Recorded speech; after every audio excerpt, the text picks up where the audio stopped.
All right, so moving on to the final segment here, I'll be sharing my college football conference championship game prediction. So we're here. We're in the conference championship weekend, and that means the college football playoffs are right around the corner. So this weekend, there could be some huge implications of who gets in the college playoffs, who misses the college football playoffs.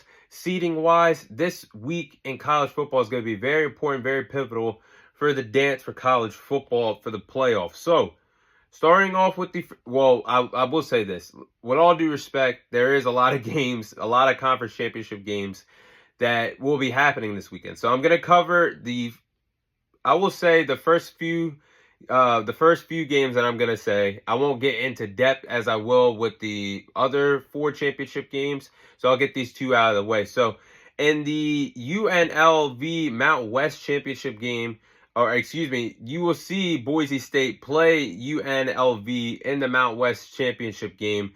I'm going to go with Boise State to win this game, to win the Mount West championship game. I think they'll ride it on the Heisman runner-up, or I shouldn't say Heisman runner-up because it ain't finalized yet, but I will give it to the guy that's in the running for the Heisman. Ashton Jeanty has been the best running back in the country, will be the best running back in the 2025 draft class. I think Ashton Jeanty is going to carry Boise State to win the Mountain West Championship and punch their ticket to the college football playoffs. So I expect Boise State to win this game. Now, you have Tulane versus Army for the American Athletic Championship. I think Tulane will win the American Athletic Championship. They've been the more dominant program than Army this year. This is actually Tulane's 3rd straight American Athletic Championship game. And they also won the Cotton Bowl last year, so Tulane is not, they aren't allergic, I should say, to success. So give me Tulane to win that. And I will say on paper, everything other than quarterback, Tulane has the advantage over in every position other than quarterback. And that goes with a lot of respect to Bryson Daly, quarterback for Army, that has had a pretty good year. But I just think Tulane's going to be too good for them. That game could actually escalate to being a blowout on Friday night. Now we'll take it more serious to take a step in the right direction for covering these games. Now, Iowa State versus Arizona State in the Big 12 championship game. Now, the winner will punch their ticket to the college football playoffs, and the loser will miss the college football playoffs. So this is win or go home implications if you want to have a chance to win a national title this year in college football between Iowa State and Arizona State. Now, I will say the Big 12 has been a fun conference to follow in college football all year long. This is a conference that likes to put up a lot of points, that has a lot of exciting games. We're talking about teams like Arizona State, Iowa State, Colorado, BYU, and several others that have been entertaining to watch all college football season long. So the Big 12 has actually been one of my favorite conferences to follow this year. Now, my game preview, Iowa State and Arizona State both are 10-2. Iowa State averages 31 points per game, with Arizona State averaging 32 points per game. So this is both teams like to score a lot of points, over 30 points per game. So we could be in store for a shootout possibly in this game between Iowa State and Arizona State. Now, the question is, can Iowa State slow down Cam Skattebo? Cam Skattebo is a pretty good running back for Arizona State. I mean, he's nearly had 1,400 rushing yards this year for Arizona State. Now, the problem with this is Iowa State, they're going to have to slow down Cam Skattebo if they want to win this game, because Iowa State cannot stop the run. They give up 176 rushing yards per game. That is a big problem. So that's going to be something to look out for. Next, can Arizona State bait Rocco Beach into making mistakes and turning over the football? Now, Rocco Beach, being Iowa State's quarterback, if you allow him to get uncomfortable in this game, turn over the football, that takes him out of the game. It takes the air out of the offense for majority of the game. As long as you can control the pace on the defense, that continues to take the air out of this offense as the game goes on. Because the Iowa State has some pretty good wide receivers. I mean, they got Jaden Higgins, they got Jalen Noel. They got some pretty good wide receivers out there in Iowa State. So we're going to see if they could do that.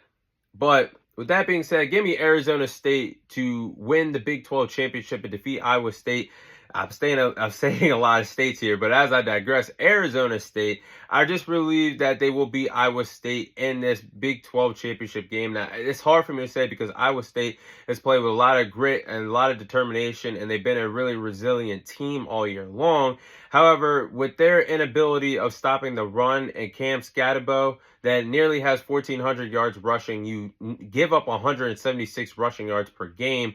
I think that's going to be the key factor of them losing this game with their inability of stopping the run. And I just trust Arizona State to get on the defensive side of the ball, take the air out of Iowa State's offense, zero in and create turnovers. So that's going to be the story for this game. But give me Arizona State. Now, Texas versus Georgia and the SEC title game.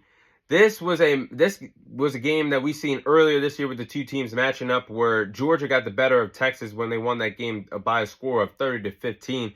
So we've already seen this. This will be the highly anticipated rematch in the SEC championship game. Now, blueprints to victory. You're looking at Texas. Texas is going to have to force Carson Beck to beat you, even though they lost this game 30-15 a month ago in college football. Carson Beck struggled in that victory, and he was carried by the defense that did their part. But Carson Beck did not play well, and he struggled against Texas like he struggled against the other top-tier teams in the SEC this year, that being Alabama and Ole Miss, where Carson Beck and their victory against Texas only had 175 passing yards and 3 interceptions. So if I were Texas, I would make Georgia beat you. And I think that's going to be the blueprint to win this game. Now, Quinn Ewers is going to be an X factor to me. And I know Quinn Ewers is not 100%, but this is one of the biggest games for Quinn Ewers, in my opinion. I think a lot of NFL scouts, with him being a part of the NFL draft that is loaded, 2025 quarterback draft class is loaded with guys like Cam Ward, Shedeur Sanders, Jalen Milroe, Jackson Dort, you name it. This is going to be the game I think scouts zero in on. No matter if Quinn Ewers is 100% or not, effort is going to be what could possibly be the turning point of if Texas wins this game or not. But he looked good and confident in the win against Texas A&M last week. So we're going to see how good Quinn Ewers can play being banged up at this particular point of the season. Now, Georgia's got to come alive defensively. That front seven's got to wake up and set the tone and win the game in the trenches for Georgia, or help them win this game in the trenches for Georgia. Now, I know Georgia's defense is on the back burner right now. They just battled a hard-fought game, 4 quarters against Georgia Tech, plus 8 overtimes. So you could tell they're going to be a little burnt out heading into this matchup. And they allowed 40 points against Georgia Tech. But at least they got out of there with a victory. But this front seven's got to show up, because Quinn Ewers, in the first matchup, he got sacked a total of 7 times and threw a pick. So the Georgia defense, like I just said, they carried Carson Beck to a victory. It starts again by opening it up, winning in the trenches, defensive line getting the better part of Texas' offensive line. Now, Carson Beck's got to show up. Carson Beck has to show up in this game. He cannot get carried or expect to get carried and win. If he has a 2 to 3 interception game against Texas this time around, it's going to be a long night in the office. It could be a similar outing to what it was when he played against Alabama, minus the dramatic comeback. Because there won't be. Texas will close the door if you do that against them. So he cannot turn the ball over. He's got to ball out, give them a chance to victory, like he did. He gave Georgia Tech, or gave his team a chance to win, being down 17-0 against Georgia Tech for the second half of that ball game. So he's got to come alive, be calm, cool, and collected behind that line, and make the throws that he's got to in order to help Georgia win this game. But with that being said, give me Texas to win this game. I like a score of Texas defeating Georgia 31-24 to win the SEC championship. Now, I think Texas will win the SEC championship for their first year being a part of the conference. I think the offensive line will do their job being better, protecting Quinn Ewers in the pocket this time around. They allowed 7 sacks against Georgia in the first matchup. I don't think they will be allowing their quarterback Quinn Ewers or Arch Manning to get hit that many times. And speaking of Arch Manning, I do believe that Arch Manning will be involved a lot in this game plan with Quinn Ewers not being 100%. I think there'll be several package plays for Arch Manning to help Texas get going offensively. Georgia has had a hard time slowing down mobile quarterbacks, and I think that's a reason why Arch Manning will be having a lot of packages in this ball game. Look at their history of trying to slow down Jalen Miller or Jackson Dart. That didn't work out for Georgia's defense this year. And if you put the game in the palms of Carson Beck's hands, I think he's just going to piss down his leg, not deliver in the moments, because he has not played good against the top-tier SEC teams like I keep preaching about. Even in the victory against Texas, did not play well. Didn't play well against Alabama. Did not play well against Ole Miss. So I just got to say, I believe Texas is going to win this game and punch their ticket to the playoffs. Well, they're already going to make the playoffs, but punch their ticket to the playoffs with the SEC title in their grasp. Now, next game, the Big Ten, you got Oregon versus Penn State. Now, Penn State should be very lucky that they are a part of this game, because without Michigan beating Ohio State, we'd probably be talking about Ohio State versus Oregon in a rematch in the Big Ten championship game. But as I digress, I said a few weeks ago, Ohio State controlled their own destiny for getting a bye in the playoffs. That would be winning out with their tough schedule that I said, because they had Penn State, Indiana, Michigan, and then possibly having to defeat Oregon in the Big Ten championship to get a bye. All that is blown up thanks to Michigan, and now Penn State is blessed with the opportunity to play Oregon in the Big Ten championship. So this is going to be a big game, I do believe. Has the potential to be one of the best games. Game preview. Penn State's defense, I want to see how disruptive they could be against veteran quarterback Dillon Gabriel. Dillon Gabriel normally gets the ball out of his hands, I want to say 2 to 2.2 seconds. The ball comes out of his hand in 2.2 seconds. So I want to see how fast the Penn State's defensive line and the pass rush should get to Dillon Gabriel and possibly disrupt them in the passing game. I think that's going to be a pretty key ingredient to success for Penn State if they want to pull out this game. Now, Penn State stars got to come to play. They got to come alive in this game.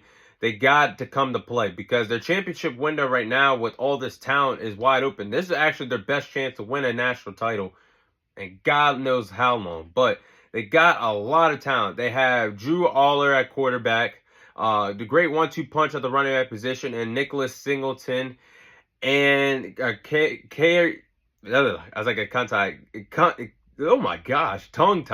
Carrington Allen, tight end Tyler Warren, who has been one of the best tight ends in the National Football League, in the nation in college football. Oh my gosh, I'm sorry, in college football.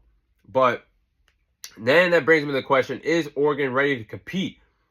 Now, Oregon has really been on cruise control the entire season, and their best win was against Ohio State, and that was the win that you should say. I would say their win that they played the best competition was against Ohio State. So, and that was a very close home victory that they had against them. Now, we're going to see if Dan Lanning, head coach for Oregon, has their team ready for this championship conference game, because last year in their final year in the Pac-12, they lost a heartbreaking game to Washington, Washington team that had Michael Penix Jr., Kalen DeBoer head coach.